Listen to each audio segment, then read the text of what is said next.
Some changes are coming to the Nipigon Hospital following the retirement of its board chair, Kal Pristanski, who has served in the role for 2 decades. Meanwhile, the facility is also looking back on its procedures following the end of its first outbreak of COVID-19. Adam Riley has the details. On Tuesday, the Nipigon District Memorial Hospital declared its outbreak of COVID-19 to be over.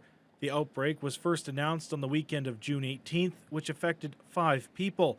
Hospital CEO Kathy Eady says they believe the origin point happened in the dining hall of the facility and credits several measures which helped them contain the virus. 2 residents, 2 staff, and 1 alternate level of care patient from the acute care side that tested positive for COVID.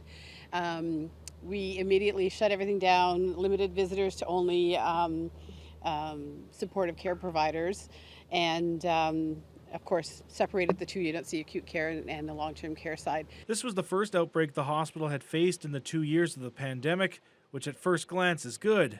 However, unfortunately, we did lose 1 resident in our one and only outbreak. Really hard on everyone. Eady says the hospital will continue to be vigilant and do what it can to prevent any further outbreaks. Meanwhile, a second outbreak at a different North Shore facility, Terrace Bay's McCausland Hospital, which saw 3 people fall ill, is expected to be declared over on July 4th. As well, there are some changes in the future for Nipigon's hospital board after the retirement of Chair Kal Pristanski following his second 10-year term. He first served from 1982 until 1992, where he oversaw the construction of the current hospital, which turned 30 this year. And then I took 20 years off and came back for another 10 years. And, a lot of things have changed. The hospital has held up well, surprisingly.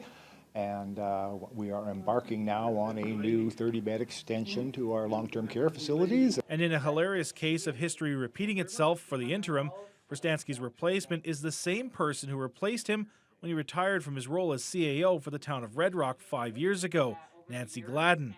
Pristanski, who just turned 65, says now he will work on his golf game. However, he is keeping his options open for the future. Ask a weird question, but in 20 years, do you want to come back? If I'm around in 20 years, yes, I will come back for another 10. Adam Riley, TBT News.